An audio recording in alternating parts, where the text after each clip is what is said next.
Thank you. My name is Arvi. Thank you. My name is Arvi Balsero, and I am the head of the Cushman School in Miami, the oldest continuously operating independent school in South Florida. Some of you may not know, but Miami is a true international community, and we are so fortunate to have families at Cushman who are from all over the world.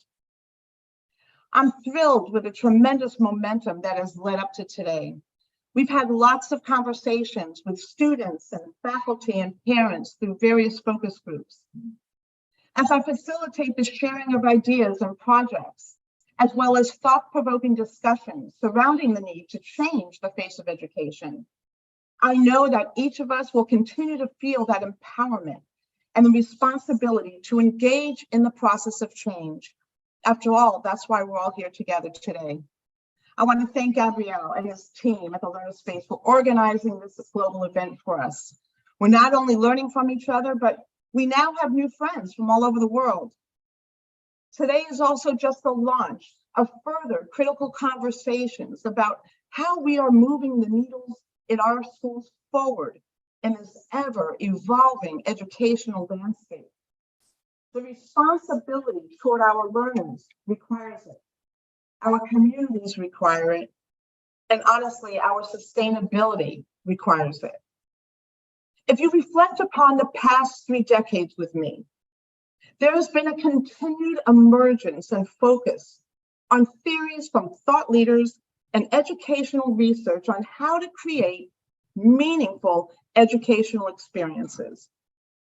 Researchers from Harvard University, such as Howard Gardner, and his multiple intelligence theory changed our understanding of what comprises intelligence. And Dan Goleman taught us a lot about the emotional intelligence. We have come to understand students' varied learning modalities. Cognitive neuroscience educated us on the importance of the development of the sensory system, how our brain learns best, and the impact of integrative and project and problem-based learning. We've all learned that high-tech skills such as AI, the areas of biotech and nanotech and coding need to be balanced with high-touch skills, with soft skills, which in my opinion are now becoming the hard skills, such as collaboration, social thinking and learning, effective communication skills, empathy, and compassion.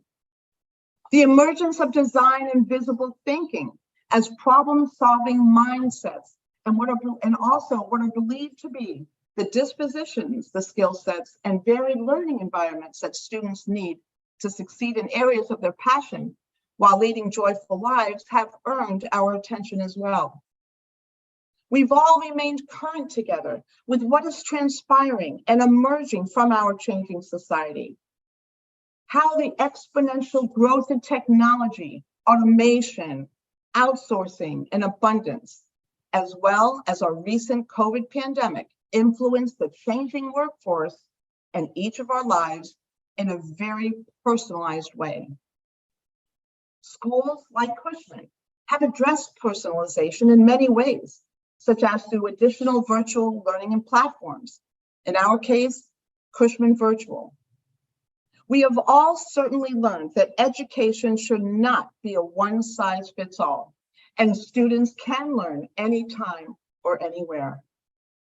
At the Cushman School 98 years ago, our founder, Dr. Laura Cushman, put into motion an educational philosophy that is grounded on the development of character, one's presence and manner in which one engages with others in life, courtesy, industry, integrity, kindness, personal and joint responsibility and accountability, the appreciation of diversity, and love. We believe that this philosophy is ever more important today than it was even 98 years ago, because one's character plays out in every aspect of living. And while we strive to bring relevancy, purpose with mindfulness, agency, personalization, innovation, and engagement to the lives of our students as they live lives well lived. I know that you agree that all of these expansive ideas are not reflective of the traditional factory model of education, which have challenged, and we are now challenging that structure. Educational leaders, educators, and our parents, as those partners around the world like us, are being those change agents as we are redesigning schooling. But we have so much to keep in mind. But it's an exciting time, as we are all now integral contributors and co-creators in furthering this changing educational landscape. So today, you will hear the thoughts from various groups from Cushman and about what programs we have in place that reflect the ingredients to what we believe to be a great evolving education. But remember that today is the launch of continued conversation that will happen in post events and in our schools. So let's begin with a panel of university student leaders who are agents of change themselves. I'd like to begin by introducing this impressive group. Paul Clifford. Paul attended Cushman and is a junior studying health science with a minor in public health at the University of Miami. He will be pursuing a career in aerospace medicine and will advance the relatively novel research field of human physiology in extraplanetary environments. Outside of class, Paul is a passionate advocate for mental health and works with the Miami-Dade National Alliance on Mental Illness to educate local high school students about coping mechanisms, relevant available resources, and how they can aid in the fight against the stigma surrounding mental health conditions. Zach Phodiadis. Zach also attended Cushman and is currently a junior at Georgetown University studying international politics and history. While in the Miami Beach High Scholars Program, he was involved in environmental sustainability projects via the Clio Institute and continues to mentor high school students at his alma mater in speech and debate. As a college student in the School of Foreign Service, Zach serves as a senior staff writer for Georgetown's flagship political newsletter, On the Record, and he is currently a Capitol Hill intern for the office of Senator Kyrsten Sinema. Christina Joseph. Christina attended Cushman High School and is now a Barry University nursing student who has demonstrated her passion for advocacy through her work with human trafficking and health and equity within our community. For 4 years while at Cushman High School, she educated students and worked with various professionals and entities, including the FBI and the Super Bowl Committee on reducing risk of human trafficking. Her engagement contributed to greater safety for members of our society. Rudy Joseph. Rudy is a student at the Boston University Wheelock College of Education, specializing in educational design for transformative social futures, where design-based engagement and learning are at the forefront of educating spaces. He is completing his credit hours with the BU Earl Center for Learning and Innovation, where concepts such as critical relationality, designing on different planes, and cultural attunement guide his thinking. And Madeline Lane. Madeline attended Cushman through high school and is a junior at George Washington University, majoring in political science and minoring in public health and women's gender and sexuality studies. Through her initiative, Shrink the Gap, which aims to empower individuals to fight the gender pay gap, Madeline has provided salary negotiation and interview workshops to middle school, high school, and college students. Madeline serves as the community engagement intern at the Women's Fund Miami-Dade, the co-president of GW's Leading Women of Tomorrow, social media director for the DC Student Consortium on Women, Peace, and Security and the Sustainable Development Goal, and is a gender equality ambassador for the Social Impact Movement. So as you're listening to the speakers and you have a question, please post them in the chat room. And if we run out of time and we're not able to answer a question, we assure you that there will be post events and we will happily engage in that further conversation. So I'm going to begin the conversation by asking these students two questions. The first one is, each of you is a forward thinker and innovator of change through your own passion. If you could design schooling, can you share your thoughts on how you feel good schools should be? And what do you believe are the necessary dispositions and skill sets that we should be developing in our students in this unknown world? So let's begin with Madeline, and then everyone else can jump in. Hi. So although women in the United States hold nearly 52% of professional level jobs, we lag considerably behind men when it comes to our representation in leadership positions.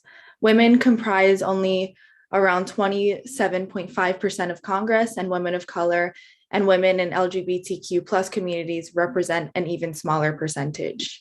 Globally, women are underrepresented at all levels of decision-making. Women, and especially women of color and people in LGBTQ plus communities, face many barriers when it comes to navigating the professional and political sphere and climbing the ladder. But a big factor that also influences women's underrepresentation is socialization. And one of the places that students are most socialized is at school. Girls need to have role models to bolster their interest in traditionally male-dominated sectors. We need programs to increase their participation in STEM and politics. And we also need to see more of women's contributions in history books and textbooks. Schools should also have inclusive language policies and practices to create spaces for marginalized students so they can live, learn, and succeed, or learn, thrive, and succeed. Should I answer the second question? Yes, thank you. What do you believe are the necessary dispositions and skill sets that we should be developing in students? I believe that students should be equipped with the skills to build relationships, interview for jobs, negotiate a salary, be civically engaged, and be advocates for issues that they care about. This requires the soft skills that Dr. Balsero highlighted, and also research skills. Additionally, I think that the ultimate goal of education is to create a better society. One way to do this is to include gender concentrations in education, taught through a feminist intersectional lens in the education curriculum. Students will be equipped to bring their perspectives about gender and social justice to their work in the future, whether that's in economic, social, or political sectors, which will create a better and more peaceful society for everyone. Thank you, Madeline. And if any of the other students would go ahead and jump in. I'm happy to answer next. Yeah. Sorry, you can go ahead. You can go ahead, Christina, don't worry about it. You're there first. Okay, so, all right, so I think that schools should be a place where people not only get like a really quality education and get to understand like things about life and what they're going to see in college, but also like how to deal with like stresses that we're going to deal with like in life. When you become an adult, no one is going to do things for you. Like you're completely independent and you kind of just have to learn like how to do things on your own. So just understanding like how to like have a passion and like what do you really love to do and what do you really like to contribute to society is really, really important. Because if you don't have like that ingrained within you, you're gonna have a really difficult time like navigating through the world, and it's really easy to burn out. I mean, we saw like during the COVID pandemic that it was a lot of like just like people burning out, and like people like just like really rethinking like what they were doing with their lives, you know, like rethinking work, rethinking, you know, like social things, like all those different things. So we should really like be encouraged to discover like what we're passionate about, and like how we can also like help but contribute to society. Because I think for me, like, my SAN project really helped me understand, like, I love to help people. I love to contribute and serve my community. And even like now, being a nursing student and like going to hospitals, like, I really enjoy like interacting with patients and just like speaking to them, like helping them and really humanizing like their experience like within hospitals. So I think that's just really important and also like really like developing like adult skills, like knowing how to work a bank account, um, knowing how to like take transportation if you don't have a car, like if you don't drive and things like that. Knowing how to pay bills is really important. Should I answer the second question? Absolutely, thank you. Okay. So also like developing like work skills, how to write a resume, how to conduct yourself in a working environment. Like Mimi was talking about how it's really important to be able to negotiate your salary and things like that. But it's really important like to know how to conduct yourself during an interview, know how to like dress, and know how to like really answer interview questions when you're like within the job. Also like just like really like establishing like foundations like within your life, like knowing how to do laundry, knowing how to have good credit is really important. So that's really what I had to say. Thank you. And before Zach comments, I just want to make a comment here because between Madeline and Christina, you talked a lot about the importance of those social skills, but also I just want to comment that the playing field has leveled in so many respects. So as you were talking, Christina, about financial management and how to navigate salaries, and Madeline was talking about how to negotiate salaries as well. This is very important for you at your age because there are students who are creating businesses, software. These are skills. I'm happy you mentioned that need to be instilled in students at school. So thank you very much. Zachary. Right there. I mean, I agree with everything that's been said so far. If I had to add my own contribution to this discussion, I think I would say that there's a quote my mom used to always tell me, and that's that there are two types of people in this world: those who wait for things to happen to them, and those who make things happen for them. And I think that your educational experience can make or break which person you become. Mm-hmm. And I think that part of what I might say is the crisis of education to a limited extent today is that as important as instilling knowledge and facts and information is to our young people, and even notions surrounding critical thinking and creativity, there seems to be a lack of initiative and attitudes towards actual change making and being an advocate for yourself that comprises part of the educational curriculum. I think that one of the things that the Cushman education taught me was to be an agent of change. And I think that statement is more than just, a cliche or a tagline. I think that it's actually a mindset and an approach to navigating through your life that's indispensable. And, throughout my academic career now as an international relations student, I think that phrase means, more now than it ever did before. And it meant a lot beforehand. I think that when it comes to the nature of conventional education, just providing a satchel of facts was important. But I think that one of the great educational reforms of sort of the latter end of the last century and the beginning of this century has been incorporating new ideas surrounding, artistic creativity, adding the arts to sort of the STEM barometer, making it STEAM, et cetera. But I think that the third pillar that needs to be added, the third major reform, sort of the next challenge, is incorporating this sort of proactive change-making mindset.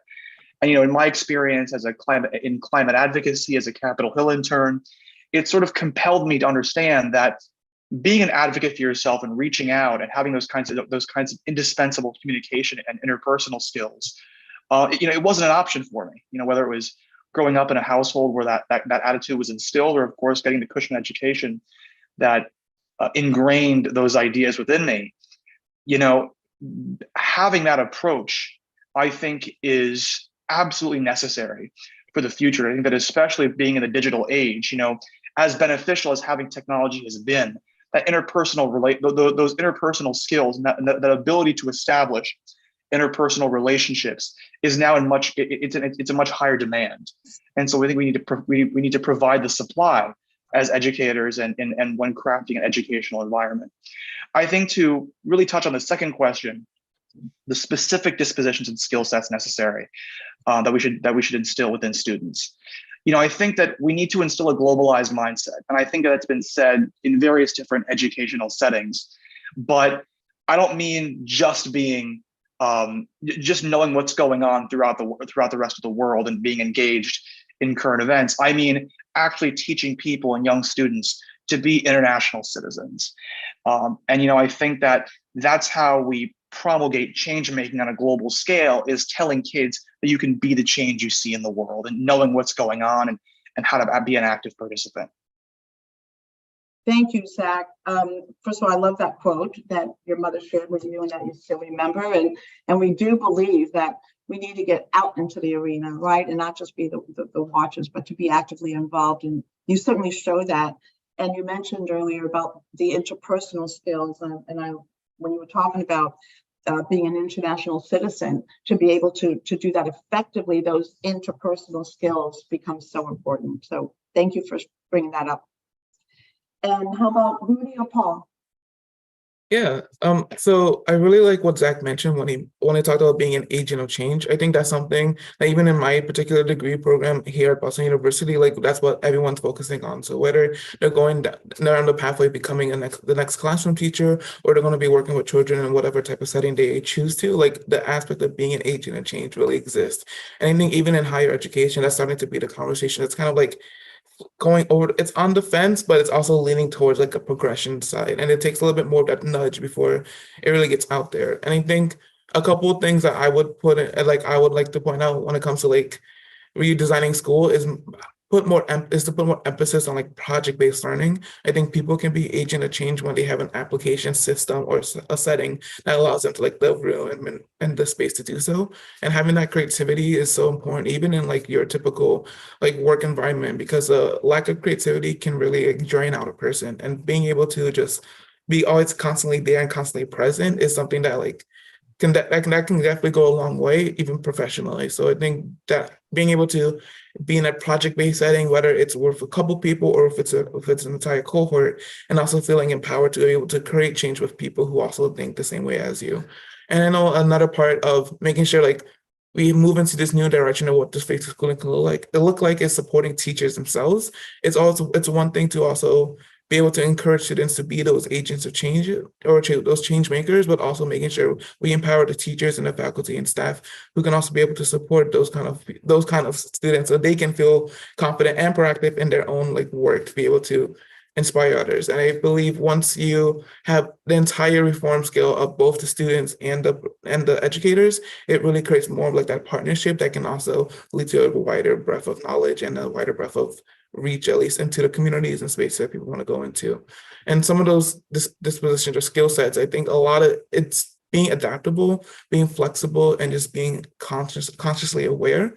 It's very easy to be in your own mindset and go into your own particular pathway. But like as humans, we are social beings, and all the work that we do is also interacting with other people in many different ways, sometimes even unintentionally. So being able to see that even from the younger years when we are going through school, and also being able to flourish like that and have that kind of mindset into higher spaces can really make us aware of not only our own perspectives and what we want to be able to do in the world, but also making sure that other people that we influence or those who influence us are also being represented in the work that we aim to do. Thank you, Rudy. I loved how you talked about problem-based and project-based learning, especially as it relates to setting up the system within the school to allow for that to happen. And one of the things that we continuously revisit is time, because time becomes critical in the face of creativity, in the face of very meaningful work. So taking a look at our schedules and what we can do differently to allow that time. And in our focus groups, every end, the teachers as well as the students mentioned time. And in the previous session that I attended with Argentina, one of the students talked about time and having some alone space to be able to really think and process and center themselves. So very important concepts, and I thank you for that. How about you, Paul? Well, Dr. Bolsero, I believe that Zach not only stated some very strong points when it comes to education. From my personal perspective as a STEM student, it's very difficult to kind of relate what I talked about to the current education system. Unfortunately, I saw this firsthand as the romantic view I had of education collapsed in around it. I saw as an undergrad at the University of Miami that classes became more and more me teaching myself and less interaction with the teacher. So in a way, it seems redundant. If I could change one thing about the curriculum now, it would be to create a model that's more geared towards the students, more geared towards the individual. It seems that the cookie cutter mindset, especially when it comes to undergrad education, is very poor at achieving the goal it sets out to achieve. Maybe having lower or higher student to or higher professor to student ratio would be better. And incorporating more one-on-one individualized tutoring would definitely not only increase the engagement of students, but also increase their ability to think critically, to relate interpersonally, like Zach spoke to before. Oh, to address the second, Go ahead.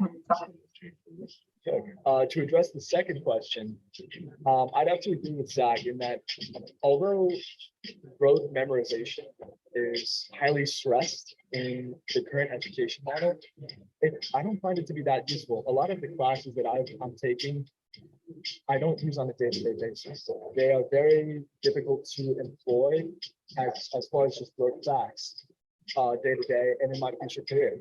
I find that interpersonal relationships and critical thinking are far more useful, including to provide an example on the MCAT exam, the medical entrance exam I took several months ago. The primary indicator of success is your ability to think critically, to employ the knowledge that you know and applicate it to various passages, to different problem sets. That's differentiated students who pass the exam versus students who did not pass the exam. And it's not stressed enough, unfortunately. Unfortunately, we are pushed to facts, to just memorization, learn to the test and done. I would like to see that change. Wonderful. And we agree with you and we work on this, and it's a unified effort. And when you talk about student-centered learning, personalization comes to play there. And once again, interpersonal, I love how you brought it up again. You see there's a thread with interpersonal skills in every aspect of what we're talking about today, and how important those connections are, and relying on each other for information. There's so much information out there. So knowing how to think critically, as you pointed out, and analyzing and synthesizing, evaluating to recreate becomes very important. So I appreciate that contribution there. So for the next, we'll go ahead and what we're gonna do is we are going to go through each one of the segments and then have the question answer period at that time. So please post your questions and Gabriel will go ahead and call them afterwards. For the next several segments, you're going to hear from teams representing programs that reflect what we do at Cushman and what we believe to be critical components to education today. And as you listen, you're going to come to understand the connections between those segments with society and me, innovation, and personalization. So we're going to begin with the high school team as they share the Society and Me high school program, which we believe is integral to becoming an outward thinker and doer, an agent of change. Jennifer Geimer is our upper school director, Doug Romanek, the associate upper school director, and Leah Story, director of Society and Me. Thank you, Dr. Balsero. Yep. Thank you, Dr. Balsero. It's very exciting for us to be here, and we thank you for giving us this opportunity to talk about our programming. And I think the students really set the table for our discussion about Society and Me. Society and Me is a program that we affectionately call SAM. It's a seminar course that is offered to all of the students. We don't just have a select few. We don't have them self-select. Every student takes SAM all 4 years, and we introduce them over time from 9th through 12th to the important issues that we face today, all the way stemming from locally all the way to globally. And we really believe that every student, no matter where they come to us from and where their learning style is, they can be agents of change. It's important for them to understand, as the students mentioned, that they can make a change in high school, and we need to give them the tools. We need to give them the opportunity to do those things. And that really is what we try to do. We try to change their perspective from a very teenage-based one where they're the center of the world to now they're a global citizen, and they're able to go out and find things that they're passionate about and make change. And so that really is the key, is making them find what they're passionate about. Try to identify what issues they face that are important. We heard from Ms. Joseph. She was very passionate about human trafficking, and it really drove her to be really good about it. We heard that Madeline Lay was very passionate about women's issues, and certainly that helped her push along, and she's become obviously movers and shakers in their schools. So if they know how to do that, we need to equip them with the tools and the mindset to make that happen. And so we want them at the end to be able to build coalitions, be able to find like-minded people, inspire them to create change, create a sustainable program that's going to either help alleviate the issue that they're interested in or solve it, which is really the goal. And how do we do that? Well, how we do that is we infuse into our curriculum, along with our traditional curriculum, these things called core competencies. And if you see from the graphic there, Society and Me is at the top, and all the rest are supporting it. So we start with SAM at the middle, and then we go to Design, Art, Technology, where we want, and one of the students talked about creativity, to teach them creativity. How do we use design? How do we use art? How do we use technology to inspire, to be advocates, to help change the world? Then Law and Society. How do we teach them about law? What are our rights under the Constitution? What is existing law? And how do we take existing law and change law when necessary? Research and writing, so important. Make sure we get the facts and that we know how to write persuasively. We also add in communications. The students talked about that, learning how to negotiate. How do we talk to other professionals and other people who are like-minded and create those coalitions and be powerful units in our communities? We also talked and we heard about finance. We have a class about finance where students learn about how to get a mortgage, all the different ways that they can use finance. And when they do start these nonprofits or they start businesses that hopefully will be serving the communities, they have some type of basis for that. And then we rounded out really with this idea of performing arts, because we want to create these Renaissance people that know a lot about a lot of things. And even though they're not siloed in high school necessarily, they have a very good base, and it helps them go out into the world and make significant change. Hi, I'm Leah Story. Good morning or good afternoon. We're so excited to be here, and I'm going to share some more details about the SAM curriculum, about Society and Me, and how we actually work with students through this process at different levels.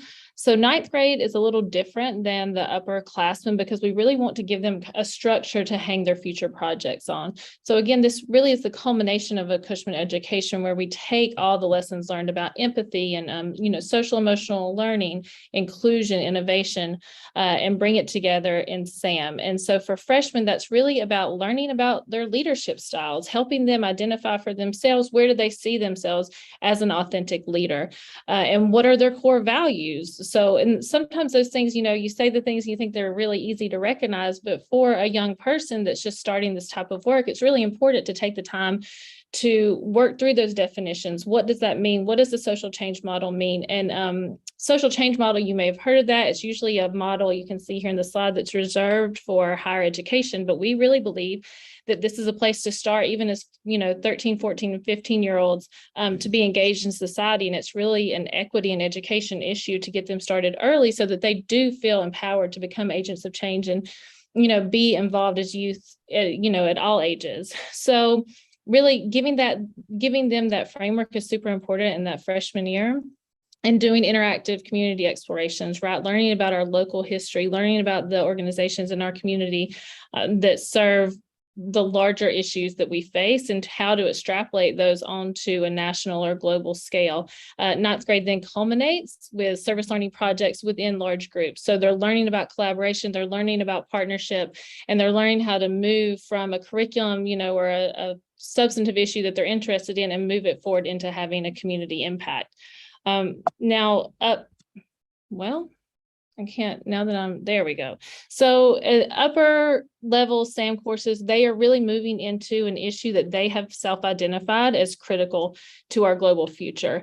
And it really becomes this process-based curriculum where they're moving through these different modules as a structure to keep it student-centered, to maintain youth agency, and to give them the time and resources to really become a mini expert in their chosen topic. So it's about research and immersion in the issue, especially in 10th grade, and learning how to connect with community organizations. Moving on up through 11th grade, they are more community facing and encouraged. And again, back to, I think Rudy was talking about it, having time and resources and giving those to the students and the teachers. And so it is so important. And, it's something I love about being at Cushman, our administration provides us, is that structure and time to give kids the ability to get out in the community, to give us time to work with them. And it's built into our schedule as really the hallmark of our high school. So that's super important to provide that resource of time to the teachers and the students to get into the community, to take action. And so then moving on to, 11th and 12th grade, we're talking more about innovation, right? Taking that design thinking, that outward thinking, that global thinking, the technology skills that they may have used or the community interactions they've had, and how can they innovate on the issue that they have identified. So that's really this process-based learning where we meet every student where they are, and all our learners can be leaders. And here's some some pictures of different projects. And I think Ms. Geimer is going to go into our SAMX again. Yes. And what we really want to do is let our students find their voice and know how to create a stage for themselves. And through what Dr. Balsero began as SAMX Youth Miami, has folded into what we call SAMX presentations. This allows our top students, all of our students, to strive to something, for that they are realizing that they have agency and advocacy, and that we want them not just to challenge themselves to be better, but to challenge the world to change, to be better, and to have their hand in helping, if not just one life, several. And so we are so proud of how we cultivate 186 students every day to be agents of change. Thank you. Thank you all so much. And once again, you could see the thread coming through this, leading into our next speaker, Dr. Adriana Reynolds, who's our Director of Personalization at Cushman. Respecting and honoring the many individual differences that we have amongst us and with our students, and helping our students so that they feel valued within our community is highly important. So we believe that personalization is a critical piece to ensuring the social, emotional, intellectual, and physical needs of all learners are met. So let's go ahead and join with Dr. Adriana Reynolds. Thank you, Dr. Balsero. Greetings from Miami. My name is Dr. Reynolds, as Dr. Balsero introduced me, and I am the Director of Personalization for the Cushman School. And my role really focuses right now on middle school and high school students and what we do as a school community to personalize for them. And I wanted to start by sharing a quote from our founder, Dr. Laura Cushman, who founded our school 98 years ago. And it's an important quote because it is something that is still very relevant today, all of this time later. And it really is the foundation of our school philosophy. And it really speaks to why personalization for us all of these years later is so important. A school seeks to develop the child mentally, physically, and in character growth. To do this, the child must be placed in happy surroundings, be properly adjusted to his work, and have wholesome participation in living experiences. The creation of such a school life is our aim. And our school was started just as a kindergarten, and this was really how the school began, with the forefront of having this happy attitude. And we have been able to keep that philosophy true all of this time later, now that we've developed full into a high school. So this goes all the way through our young primary learners, through our high school students. And it is really why we personalize and why we find that such an important thing. So what is personalizing education? As Dr. Balsero touched upon, we really focus on looking at the whole child. We want to focus on the physical aspects, the social, the emotional, and the intellectual. And when we personalize for a student's education, we want to make sure that we're individualizing for them, that we know who they are as individuals. They are not just a student who is sitting in our classroom, but they are a unique human being with unique needs and talents and gifts. We want to be assured that we're aware of all of the social aspects that come with growing up, relationships that might develop, students' identity, their sense of self. We also want to know we also recognize how that goes hand in hand with the emotional component of development, because the way that a student thinks and feels about themselves and about other people is so important to their overall development. And that also goes hand in hand with the character education that we hold to such a high regard at the Cushman School. We want students to develop and become resilient and have a positive self-worth and have coping skills, because that is so important in their growth and in their future. And those are life skills that will stay true for them forever. And we're also cognizant of their physical development, because they are growing, and that is huge. And that is a really significant part of their education as well. And of course, the intellectual piece, how they're learning. Okay, so when we personalize education, we want to know what's happening with every single one of our students. We also like to refer to relational education, because part of personalizing is having those relationships with those students as teachers, as administrators, and also partnerships with parents, because it's very important. We really hold that to a very high regard. We have those relationships with our families. We have an open door policy, and we work as a team for each individual student. And we want to know about the different aspects of their lives, what might be going on at home, how they're growing, how they're developing, how they're evolving. And we take a lot of time to sit down and get to know each student, so that we're able to have those conversations with them and understand what those interests are. Because when we personalize, the student is really at the center of all of it. And thank you to Paul for making a point to speaking about, student-centered education, and you were focusing on the university level. But that is something that is just so important. We also want to look at what their learning styles are. We all learn differently. We're all unique. Some of us may be more visual. Some of us are auditory. A lot of us maybe need movement or tactile. We like to, kind of touch and be kind of on the go to really understand material as it's presented to us in all sorts of different ways. And then there's the neurodiversity component, because people experience the world and they interact with the world in many different ways. And we understand that. That's part of what makes us all unique. There is no right way of thinking, or there's no right way of learning. It is what is special to each student, because differences are not deficits. We don't see things like that. We really want to try also, as we personalize for each student, to try and shy away from labels and stigmas that they might feel is associated with them if they have some sort of weakness. We don't see it that way. We want to empower them by giving them the tools that are going to help them find solutions and overcome challenges and problem solve, so that they're able to remediate, whatever weakness or difficulty they might be having with a specific content or with a specific subject or skill. And on the flip side of that, we really want to hone in on what their strengths are, because strengths are gifts, and we celebrate gifts. We really believe that every student at our school is gifted, everyone in their own way. And we know that everyone has a path and a journey, and they may open those gifts at a different time. And we celebrate that every opportunity that we get, because it's so important for them as they're becoming learners to learn about themselves in the process. And we want to make sure that we are demystifying any challenges, any limitations, that's not the way that we view things.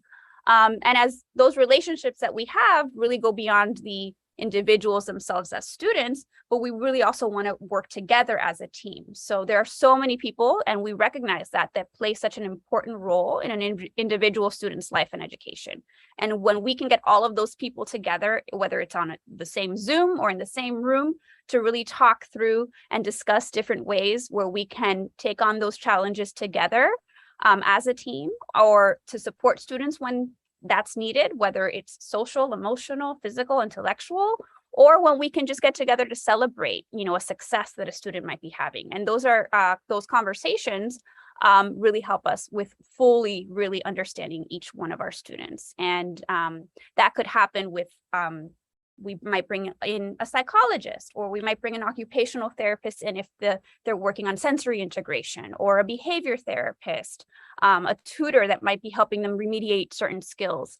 And we work together really to kind of constantly go back and forth and rethink of ways that we can really support students as it's needed. And part of my role is really working with teachers as a team and finding what are some of the commonalities that we're seeing. Well, you know, here we have a student who plays the flute, and, you know, we didn't know that. So let's talk to the band teacher to see how we can get him more involved in that, because that's something that's going to help him break out of his shell because he's new to our school, just as an example. So always looking for ways to flip things to kind of find successes for our students. And we really have those beautiful partnerships with our families, which is so important. And when we go back and keep the student at the center, we really want to make sure also that we give the students those opportunities for self-reflection when they're able to learn about themselves as individuals, where they're able to be empowered, where they can run their own student-led conference, as an example. So as opposed to just having a teacher and a parent talking about the student, we have the student talking to the teacher and the parent about their education, about what their goals are, about how they mastered a concept, or how they are still need a little bit more work on another. And as the students grow and develop, we want to make sure that we as educators are also always learning, because when students grow and develop, and that's how they learn, but we also want to make sure that we're learning about them.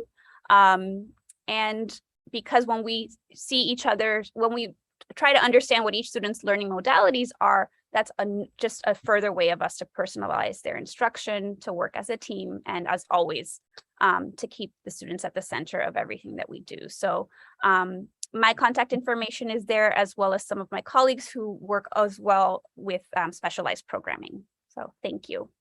Thank you, Dr. Reynolds. And I just want to point out two things that you said, and that is that as educators, we are always reflective practitioners, and we have to continuously work together in those teams. And so ensuring that our students also become those reflective practitioners is very important and should be embedded in everything that we do.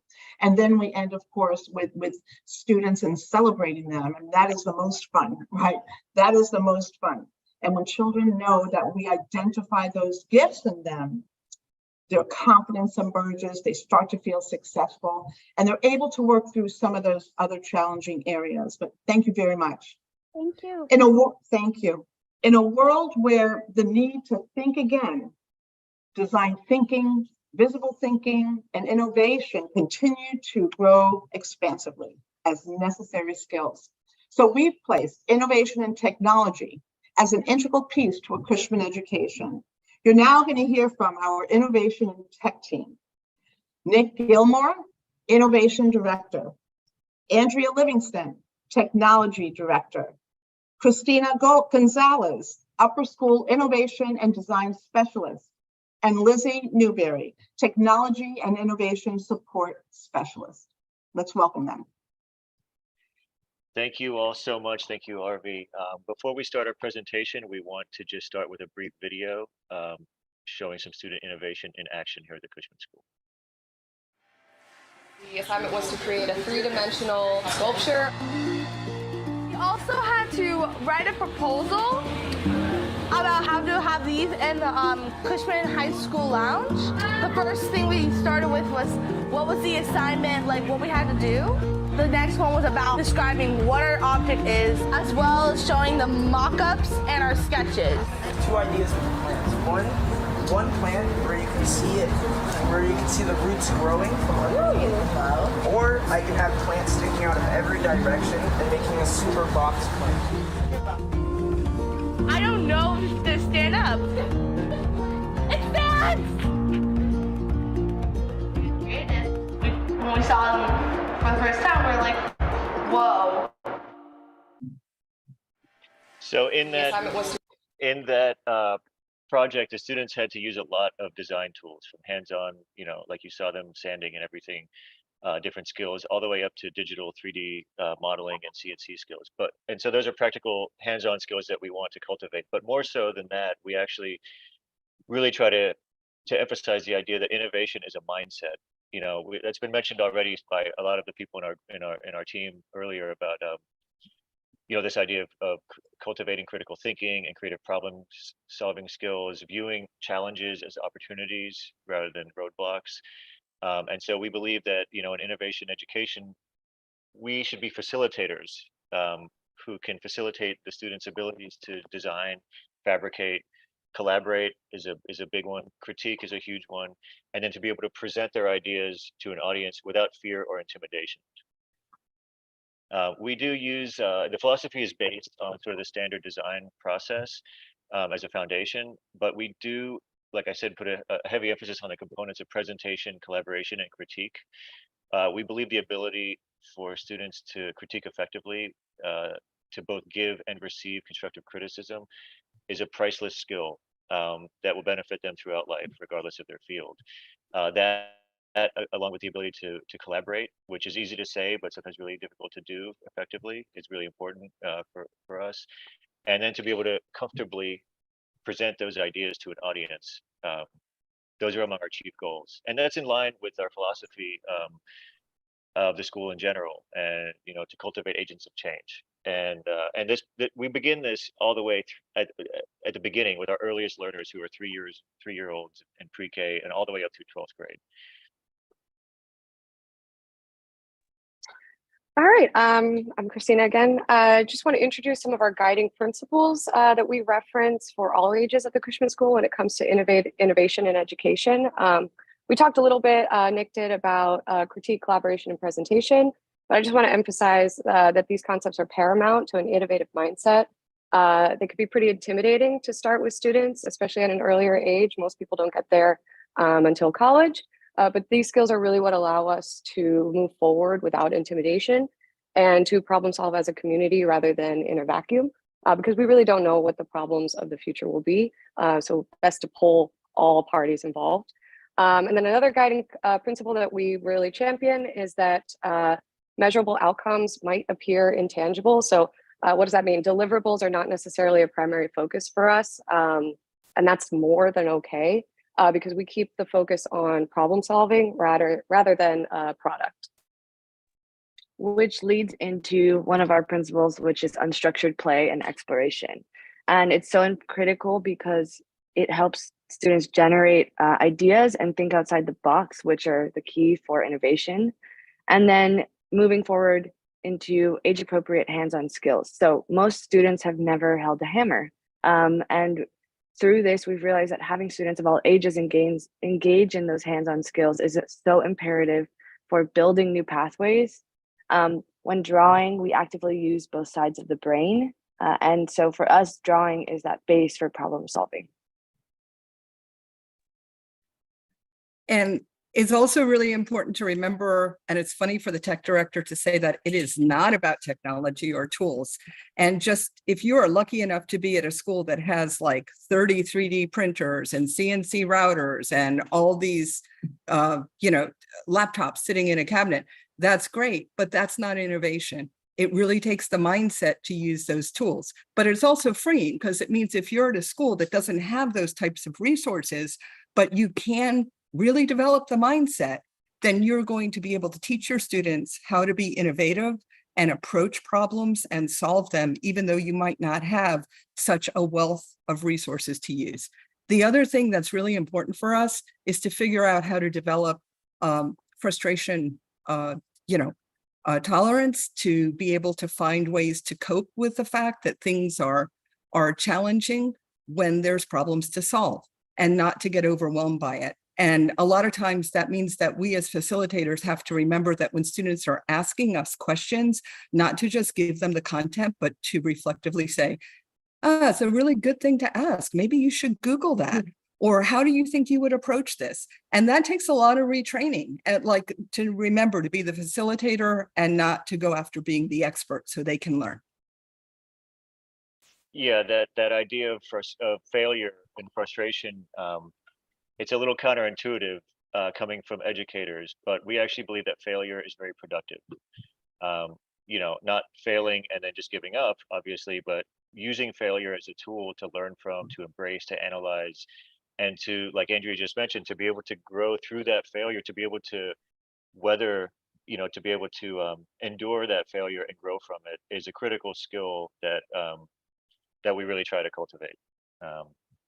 So I know we're short on time. Here's our contact information. All of us here in the innovation team and the technology team, we would love to hear from you if you want to share ideas. I do want to just thank the organizers for including us and for having this event. We really believe, you know, now perhaps more than ever, that open dialogue, communication, intercultural communication is critical to the future of education, and really by extension, society at large. So thank you for letting us join. Here are some, sorry, just some words to innovate by, but go ahead, Dr. Balsero. Thank you. No, go ahead, finish, I'm sorry, go ahead. No, that's it, we're done, thank you. Thank you. Thank you all for sharing your ideas, the thoughts, our programs, and do we have any questions?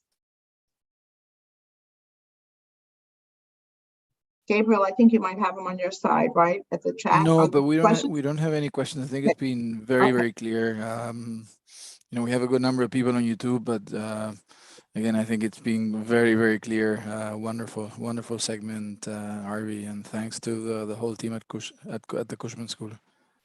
Thank you so very much. And we just, we join each other and our students as those lifelong learners, and we are all empowered together. So this is an exciting time.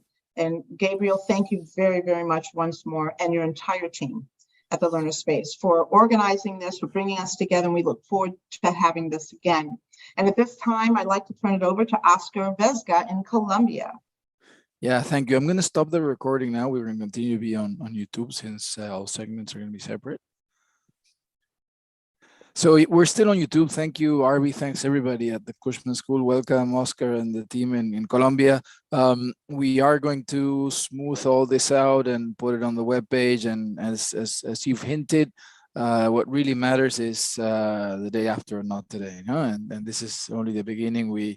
We're thrilled to have gotten together a group of like-minded and like-hearted educators, including your respective teams, and we can't wait to see what comes out of this beginning. So thank you very much, Oscar. I'm going to spotlight you now.